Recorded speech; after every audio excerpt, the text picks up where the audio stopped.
নিখোঁজ ব্যক্তিদের খুঁজে বের করতে বাংলাদেশ রেড ক্রিসেন্ট সোসাইটির সহায়তা নিন। যাদের পেশেন্ট নিখোঁজ তারা এমার্জেন্সি গেটে যে রেড ক্রিসেন্টের ভলেন্টিয়ারদের সাথে যোগাযোগ করবে। যারা নিখোঁজ পেশেন্ট করতে আসতেছে তারা এমার্জেন্সি গেটে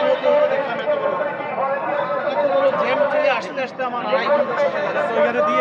আড়াই ঘন্টা সময় আমি বাসায় বসে দেখেছি যে নেগেটিভ রক্ত, হোক নেগেটিভ রক্ত, আমার তো ও পজিটিভ লাগতেও পারে, অবশ্যই না লাগলে এটা জমা থাকবে, কারো না কারো লাগবে অবশ্যই। সেই উদ্দেশ্যে আমি হাইটা চলে আসছি যেমন সেটা দিয়ে ওই গেটে জিজ্ঞাসা করলাম, বললো যে আজকে আর হবে না।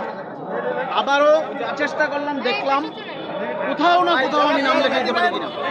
রাত্রে 1:30 হোক, 2টা হোক, 3টা হোক, এক সপ্তাহ পরে হোক, যখনই আমাকে ফোন দিবে আমি আমার বিবেক সাই দিয়েছে এই বাচ্চাদেরকে রক্ষা করার জন্য, যারা বেঁচে আছে এখন তাদের বাবা মাকে কিভাবে সান্ত্বনা দেওয়া যায়। এই জাতির যে একটা দুর্বিষহ দিন আজকে সেটা কিভাবে একটু শেয়ার করতে পারি আপনাদের মাধ্যমে অনুরোধ সারা দেশবাসীর ক্ষেত্রে, যাদের নেগেটিভ রক্ত ওনারা যেভাবে বলছেন তারা যেন নিজ থেকে যেন আসেন, এই শিশু বাচ্চাদের পাশে যেন দাঁড়ান, বাবা মার পাশে যেন দাঁড়ান, আজকে জাতীয় ক্রান্তিকালের যেন তারা পাশে দাঁড়ান। এখন তো লাগতেছে না,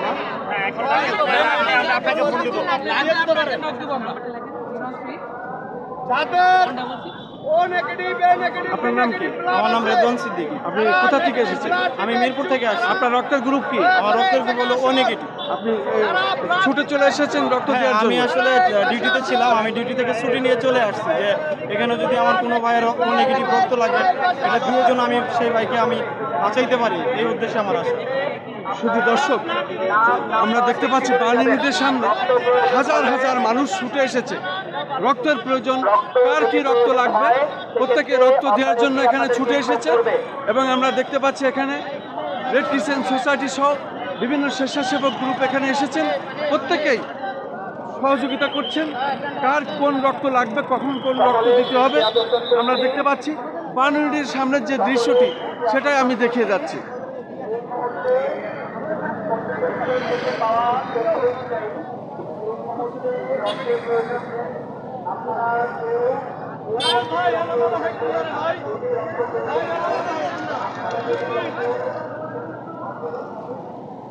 শুধু দর্শক, আমরা প্লাস্টিক বার্ন ইউনিটের সামনের যে রাস্তাটি ফুটপাতে আমরা দেখতে পাচ্ছি হাজার হাজার মানুষ এখানে এসেছেন রক্ত দেওয়ার জন্য, এবং অনেকে এসেছেন তাদের নিজের স্বজনদের, যারা রুগী আছে বা আহত হয়েছে, যারা পুড়েছে, এসব দেখতে এসেছে। প্রশাসনের লোক সহ সমস্ত জায়গার লোক যে যেমনে পারছে তেমনি ছুটে আসছে। আমরা দেখতে পাচ্ছি মূলত প্লাস্টিক বার্ন ইউনিটের সামনে মানুষের এখন পিলোঠাই নাই, মানুষ এসেই যাচ্ছে। আসলে মানুষের মনের বিবেক, তারা তাড়নায় চলে এসেছেন, যার যে গ্রুপ রক্ত লাগবে সেটা। কিন্তু এখানে এসে জানতে পারা যাচ্ছে রক্ত এখন লাগবে না, রক্ত নাকি 2-1 দিন পরে লাগে। এটার ব্যাপারে আসলে মানুষ দাঁড়িয়ে আছে, যদি কখনো লেগে যায় সে কারণে। আমরা দেখতে পাচ্ছি বাংলাদেশ সেনাবাহিনী এখানে অত্যন্ত দক্ষতার সাথে ওনারা কাজ করছেন। বিশেষ করে বাংলাদেশ সেনাবাহিনী আমি দেখতে পাচ্ছি তারা ছুটে চলেছেন বার্ন ইউনিটের আশপাশ দিয়ে, তারা প্রথম থেকেই কাজ করছেন। বিশেষ করে বাংলাদেশ সেনাবাহিনী তারা সবসময় আছেন এবং তারা এইভাবে হেঁটে যাচ্ছেন আশপাশ দিয়ে, পরিবেশটা যাতে আরও সুন্দর থাকে, ভালো থাকে। ওনারা মাইকিং করছেন এবং জনসাধারণের সাথে ওনারা মিশে কাজ করছেন। আমি দেখতে পাচ্ছি বাংলাদেশ সেনাবাহিনী অনেক গাড়ি এখানে আছে, লাইন বাই লাইন আমরা দেখতে পাচ্ছি।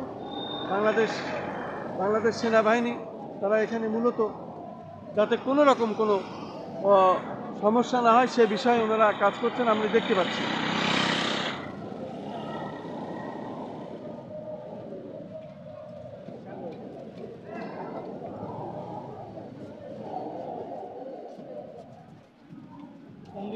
শুধু দর্শক, বার্ন ইউনিটের সামনের যে চিত্রটি, এই রাত্রে 10টার সময় আমি সেটা দেখে যাচ্ছি। আমরা দেখতে পাচ্ছি বাংলাদেশ সেনাবাহিনী এখানে ওনারা তদারকি করছেন এবং তাদের অবস্থানে তারা আছেন। পাশাপাশি হাজার হাজার দর্শক, আপনারা দেখুন হাজার হাজার মানুষ এখানে এসেছেন রক্ত দেওয়ার জন্য। কখন কার কোন গ্রুপ লাগবে এ বিষয়ে আমরা দেখতে পাচ্ছি নারী পুরুষ সম্মিলিতভাবে এসেছেন। বিশেষ করে ইয়াং জেনারেশন আমরা বেশি দেখতে পাচ্ছি, তারা রক্ত দেওয়ার জন্য এখানে উপস্থিত হয়েছেন। র্যাবের গাড়ি আছে আমরা দেখতে পাচ্ছি, প্রশাসনের গাড়ি আছে, সেনাবাহিনীর গাড়ি আছে, এবং এখানে বিশেষ করে সব ধরনের রাজধানী ঢাকাতে যারা স্বেচ্ছাসেবক তারা সবাই এখানে আছেন আমি দেখতে পাচ্ছি, এবং সেটাই আমি প্রচার করছি। আর শুধু দর্শক, মূলত প্লাস্টিক বার্ন ইউনিটির সামনের চিত্রটি এখন এমনই। আমি খন্দকার মাসুদ যাবেন, আমি ধারাবাহিকভাবে এটা প্রচার করে যাচ্ছি এবং সেটাই আমি দেখিয়ে যাচ্ছি। আসলে এখানে আকাশ বাতাস ভারী হয়ে গেছে। মানুষ যে আসছেন প্রত্যেকেই স্বেচ্ছাসেবকের ভূমিকা পালন করছেন, পাশাপাশি রক্ত দেওয়ার জন্য প্রত্যেকেই প্রস্তুত আছেন, রেডি আছেন, এবং রক্ত যার যখন যে গ্রুপই লাগবে সেই গ্রুপের মানুষেরা এখানে ছুটে এসেছেন কখন রক্ত নেবে, কখন রক্ত লাগবে। আসলে এখানে এসে আমরা জানতে পারছি রক্ত আজকে লাগবে না, রক্ত নাকি পরে লাগে। যাই হোক, মানুষ এখানে সবাই তার মানবিক দৃষ্টির জন্য এসেছেন, মানবিক কারণে এসেছেন, প্রত্যেকেই রক্ত দেওয়ার জন্য দাঁড়িয়ে আছেন আমরা দেখতে পাচ্ছি। কিন্তু আসলে এই এলাকাটি বাতাস ভারী হয়ে গেছে, শোকের মাতম মূলত আমরা দেখতে পাচ্ছি সেটাই, এবং সেটাই আমরা দেখানোর চেষ্টা করছি। শুধু দর্শক, এখানে স্বেচ্ছাসেবকরা কাজ করছে যার যার মতো। আমরা দেখতে পাচ্ছি স্বেচ্ছাসেবকরা এখানে প্রচুর কাজ করছেন, এবং আমরা দেখতে পাচ্ছি এখানে প্রচুর প্রচুর প্রচুর কাজ করছে আমরা দেখতে পাচ্ছি।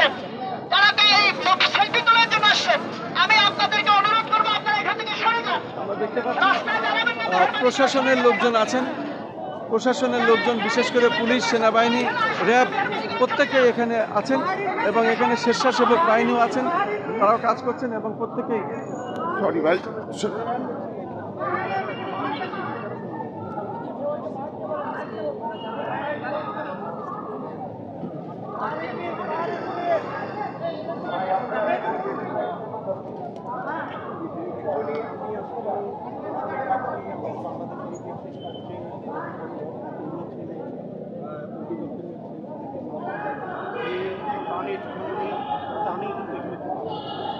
ওদের রক্ত অলরেডি কিন্তু দিয়েছে, তারপরে আমরা ইনভেস্ট করে রেখেছি কখনো রক্ত প্রয়োজন হয় আমরা দিব। তবে আরেকটা ব্যাপারটা আমি আরেকটা জিনিস বলে রাখি, সেটা হচ্ছে যে কোনো বিপর্যয় বিপর্যয়ের পরে আমাদের বিভিন্ন বাহিনীগুলো সুশৃঙ্খলভাবে যেন এগুলো মানে এগুলোকে সমাধান করতে পারি, সেটা যেন সে ব্যাপারে এগিয়ে আসে। তারপরে এই যে বিমানের ওখানে যে স্কুলের উপর দিয়ে যাওয়াটা, এটা একটা ইনভেস্টিগেশন করা হবে।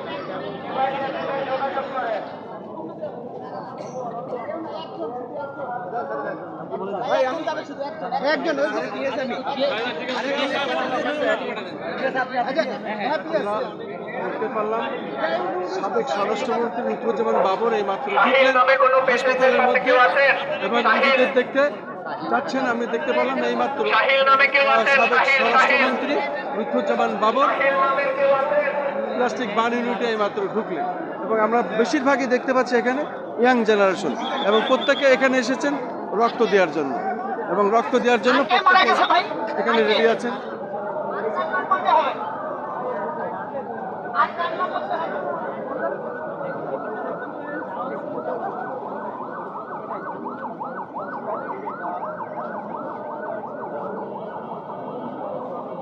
দর্শক মণ্ডলী, আজকে মূলত প্রত্যেক মানুষ এখানে এসেছেন রক্ত দেওয়ার জন্য, এবং আমরা এসে এখানে আকাশ ভারী হয়ে গেছে। রুগীদের স্বজনরা, রুগীদের লোকেরা আসছেন, এবং রাস্তার ধার দিয়ে আমরা দেখতে পাচ্ছি পুরো রাস্তাটা মানুষ একের পর এক এসে যাচ্ছেন। বিভিন্ন স্বেচ্ছাসেবক সংগঠন কাজ করছেন আমরা দেখতে পাচ্ছি।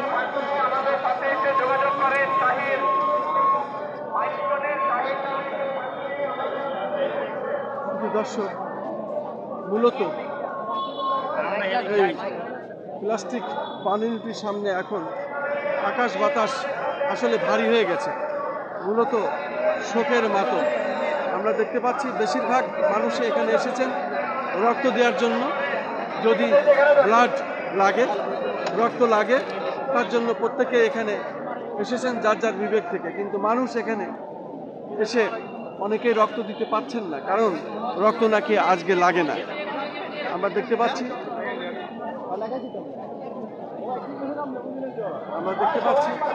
বিভিন্ন ব্যানার এখানে এইভাবে আছে।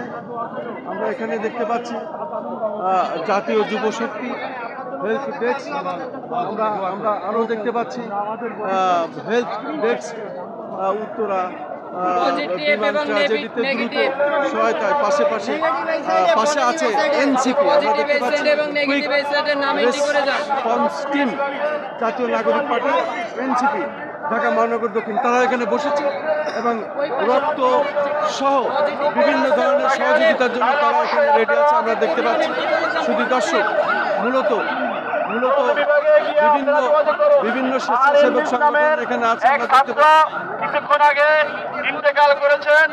আপনারা যদি ওনার কোনো সুপরিচালক হয়ে থাকেন তাহলে আপনারা ইমার্জেন্সি জরুরি বিভাগে আপনারা যোগাযোগ করতে পারেন। শুধু দর্শক, আমরা এই মাত্র শুনলাম একজন মারা গেছেন, তার মাইকে ঘোষণা দেওয়া হলো। শুধু দর্শক, আমরা আসলে কি বলবো, আসলে আকাশ বাতাস ভারী হয়ে গেছে, শোকের মাতম, যেটা না দেখলে আসলে বোঝা যাবে না। আমি সেটি দেখানোর চেষ্টা করছি আমার সাধ্যমতো। আমরা দেখতে পাচ্ছি বিভিন্ন স্বেচ্ছাসেবক সংগঠন এখানে কাজ করছেন, ছেলে মেয়ে সকলেই আছেন। স্বেচ্ছাসেবক সংগঠনরা সবসময় এখানে প্রস্তুত আছেন, তারা কাজ করছেন। অনেকে এখানে এসছেন, তারা পানি দিচ্ছেন, পানি বিতরণ করছেন, অনেক রকম কাজ করছেন আমরা দেখতে পাচ্ছি।